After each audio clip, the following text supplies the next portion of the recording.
Good evening, my friends. I want to begin tonight with a confession. Most of what I have taught you over the years, the techniques, the methods, the practices, I have watched you learn beautifully. You understand SATs. You understand revision. You understand living from the end, the inner conversation, the feeling of the wish fulfilled. You have learned all of it.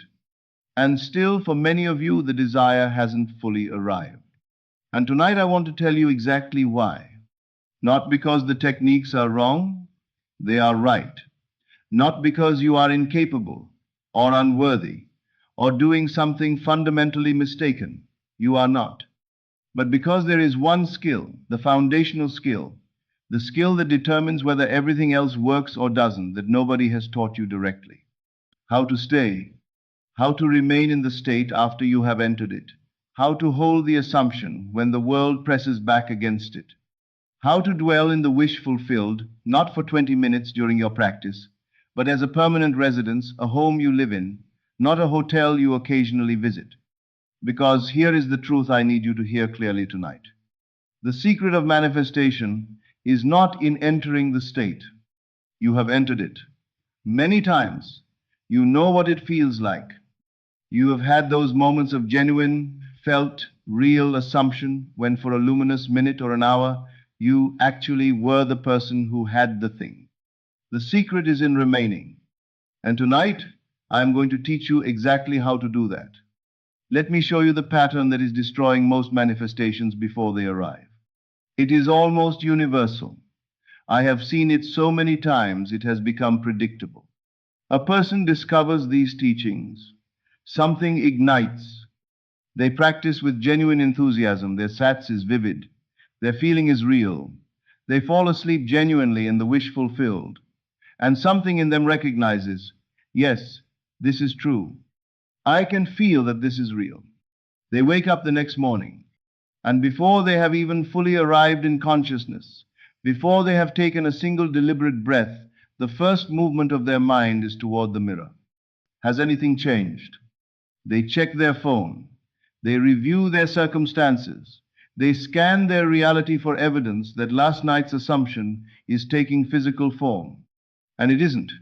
Of course it isn't. Not yet. Not visibly. Not in the hours since they went to sleep. And in that moment, that single, quiet, devastatingly ordinary moment of checking, they leave the state. Not dramatically.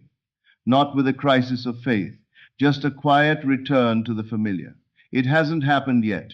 I'm still in the same circumstances. I'm still the same person in the same situation. And from that moment, they are no longer creating from the wish fulfilled. They are creating from the wish not yet fulfilled, from waiting, from hoping, from the gap between where they are and where they want to be. And the law which has no opinion, which simply produces the physical equivalent of whatever state is most consistently occupied, faithfully delivers more of the same. More waiting, more gap, more not yet. This is the cycle. And tonight, this cycle ends. First, I need to give you a precise understanding of what a state actually is. Because most people misunderstand this, and the misunderstanding makes staying in the state seem harder than it is. A state is not a mood. It is not an emotion. It is not a temporary feeling that rises and falls with circumstances.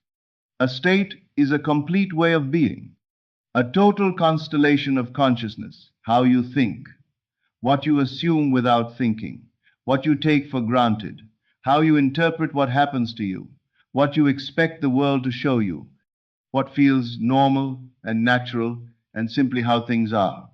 Think of consciousness as an infinite mansion. Each room in that mansion is a complete, fully furnished, entirely self-contained state. The room of poverty is a complete state. In that room, everything reflects poverty. The thoughts that arise are poverty thoughts. The feelings are poverty feelings. The view from every window shows a poverty world. Nothing in that room contradicts itself. The room of wealth is equally complete, equally real, equally furnished, with its own consistent thoughts, feelings, assumptions, and view of the world. Both rooms exist. Both are real. Both are available. You are always in one of them. The question is never whether you are in a state you cannot not be in a state. The question is only which state are you dwelling in? And dwelling is the crucial word, because most people visit their desired state. They step into the room of wealth for 20 minutes during their practice, feel the reality of it, and then when the practice ends, step back out, return down the corridor, re-enter the room they came from. This is not dwelling. Dwelling means you have moved in, you have unpacked your things, you have learned where the light switches are. You have established that this is your home, not the other room, not the room you used to live in, but here. This is where you live now. And the world outside must reflect the room you are living in, not the room you occasionally visit, the room you inhabit. Here is how you begin each day as someone who is learning to dwell. The moment you wake, before you move, before you reach for your phone, before you begin the unconscious process of inventorying your circumstances, you have a window. A small, precious, enormously powerful window. In those first drowsy seconds between sleep and full waking, your conscious mind is still soft. The defenses are down. The habitual patterns have not yet reasserted themselves. You are, in those moments, more permeable to assumption than at almost any other time in your day.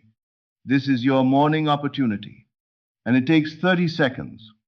Before anything else, before the phone, before the news, before any thought about what needs to happen today, you simply choose your dwelling. Where am I living today? And then you feel it. Not extensively, not elaborately, just a genuine 30-second occupying of the state of the wish fulfilled. You are that person. You have that thing. This is your life, not someday, but now, in the only place that creates, in consciousness. 30 seconds, and then you get up and move into your day from that room. This morning establishing of state creates something that most people never have: momentum. It is far easier to stay in a state you began your day in than to try to enter it midday from a standing start. The morning 30 seconds does not just give you a good feeling to start the day. It sets the operating system from which everything else runs. Do this every morning, without exception, before anything else. This single practice, sustained consistently, will transform what is possible for you. Now, you will fall out of the state. I want to say this clearly and without any drama attached to it. You will fall out. Of course you will.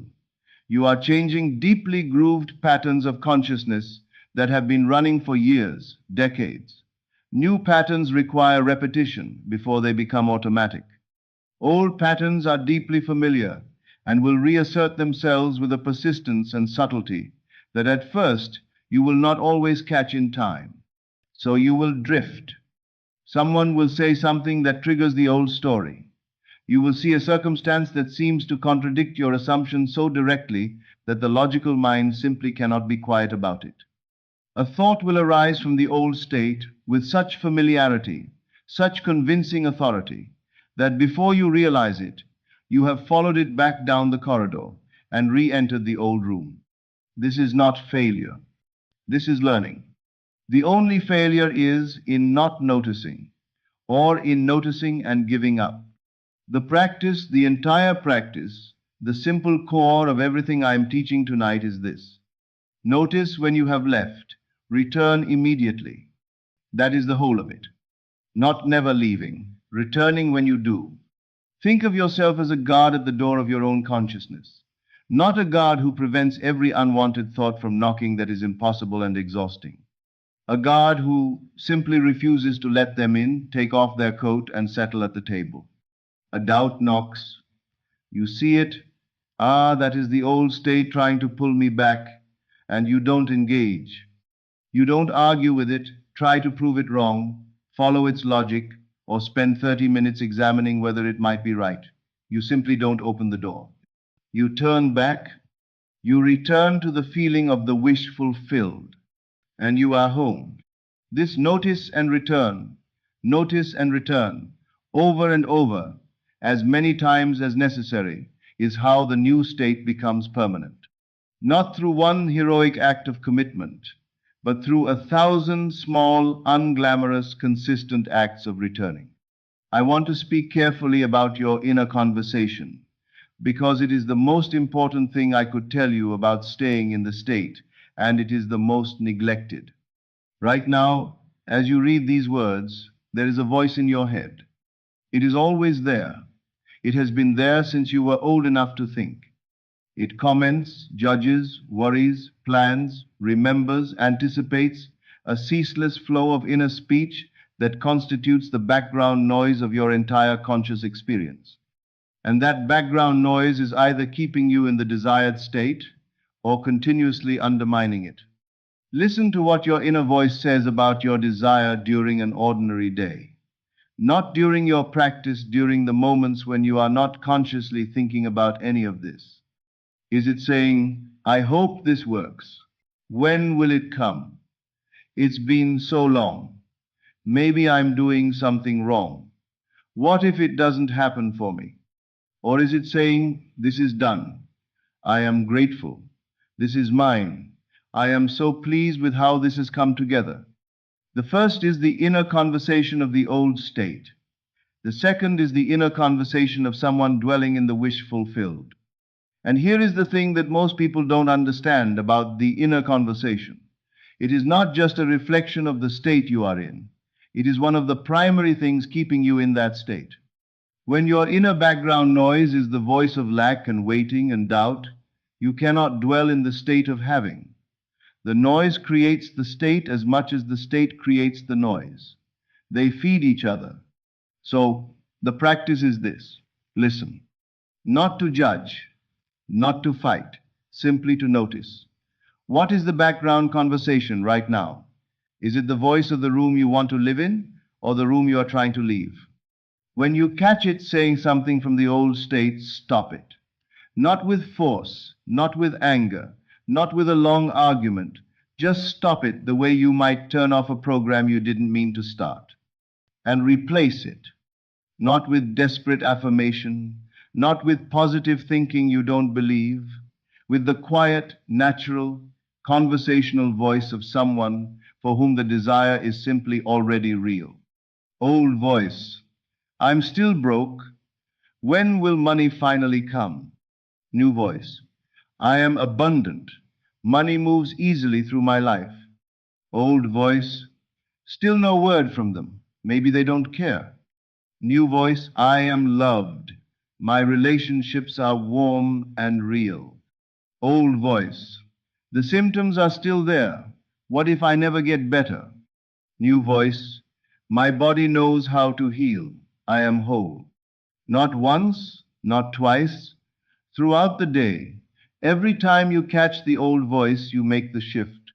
And gradually, as you persist in this, the new voice becomes the background noise.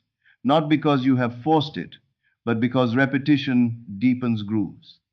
The new conversation has been heard often enough that it has begun to feel natural. And naturalness is the sign that you have truly moved rooms. Let me give you 3 anchors, 3 specific practices that will keep you rooted in the state when everything around you is trying to pull you back to the old one. The first anchor is the feeling. Throughout your day, not just during your practice, not just in the morning, return to the feeling of the wish fulfilled. Briefly, 30 seconds, every hour if you can. You don't need to close your eyes. You don't need to enter a meditative state. You simply, in the middle of whatever you are doing, let the feeling of already having wash through you. The feeling of being wealthy, of being loved, of being healthy, of being the person who has the thing. 30 seconds. Then continue with your day. This hourly returning to the feeling is your anchor point. Consciousness cannot drift very far from the desired state when you are returning to it every hour. The drift happens in the long, unmonitored stretches, the hours when you are entirely absorbed in the outer world and have forgotten entirely what you are.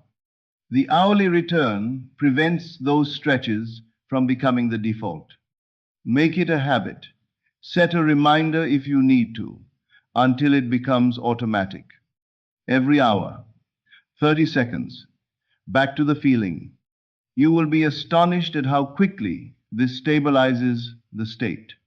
The second anchor is gratitude. Not generic gratitude for generic blessings. Specific gratitude for the specific desire as though it is already in your possession. Thank you that this is done. Thank you for my abundance. Thank you for this love. Thank you that my health is restored. Thank you. Not thank you that it will come. Thank you that it is. Why is gratitude such a powerful anchor? Because gratitude is structurally incompatible with the state of lack. You cannot genuinely, felt level, thank someone for something you believe you don't have. The act of genuine gratitude assumes possession. It requires you to be, in that moment, the person who has already received. Gratitude locks you into the state more reliably than almost any other single practice. Throughout your day, whenever you think of your desire, not with the anxious, has it come yet, but with a brief, genuine thank you that this is done, you are reinforcing the assumption of already having. And the assumption of already having is the state. The third anchor is evening revision. Every night, before your SATS practice, take 5 minutes. Review the day, not to judge it, not to catalog your failures, not to feel guilty about the times you fell out of the state, but to revise the moments that didn't serve you. Find the moments where you drifted, the conversation that triggered doubt, the circumstance that shook you, the old pattern that reasserted itself unexpectedly. You know which ones they are. They left a residue, and revise them. Replay each one in imagination, but this time from the desired state. The conversation where someone said something that shook you. Hear their words again, but this time feel yourself remaining utterly unmoved in your assumption. The moment you checked your circumstances and felt fear, see yourself looking at the same circumstances with the settled peace of someone who knows the inner reality is already established. The old thought that pulled you back, see yourself noticing it with gentle detachment and returning calmly to your dwelling. This revision serves two purposes. The first is to clear what the day created. You are, through imagination, rewriting the day so that in consciousness you remained in the state throughout. You are healing the damage before you go to sleep. The second is to rehearse. Every time you imagine yourself remaining in the state during a challenging moment, you are practicing. And practice creates pattern. Tomorrow, when a similar moment arrives, you will be more likely to respond from the desired state, not because you forced it, but because you have already done it in imagination enough times for it to feel familiar. This three-anchor system, the hourly feeling, the constant gratitude, the evening revision held together with the morning establishment of state, is a complete daily architecture for dwelling in the wish fulfilled. Not visiting, dwelling. Now let me address the thing that breaks most people. The wait. Not the first day, not the first week, but the second week, the third week, the month that becomes 2 months, and the desire is still not physically present. And something in you begins to quietly wonder, am I doing this wrong? Is it working? Is there something I'm missing? Is this my fault? I want to tell you what this is. It is the old state sending its most sophisticated agents, not the obvious doubts, those you have learned to dismiss, but the subtle ones, the reasonable ones, the ones that dress themselves in the language of intellectual honesty and self-awareness. I'm just being realistic. I'm just examining whether this is working. I'm just asking a legitimate question. And they are not illegitimate. The questions are real. The uncertainty is real. The absence of physical evidence is real. But here is what you must understand about the evidence you are not yet seeing. What you currently see is not your present assumption made physical. It is your past assumption made physical. The physical world is always the last to reflect a change in consciousness. Always.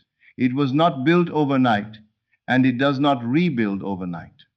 The circumstances you are currently seeing were created by the state you occupied weeks, months, perhaps years ago. They are not news, they are history. When you look at your circumstances and feel doubt because they haven't changed yet, you are letting history determine your present assumption. You are giving a past state power over a present consciousness.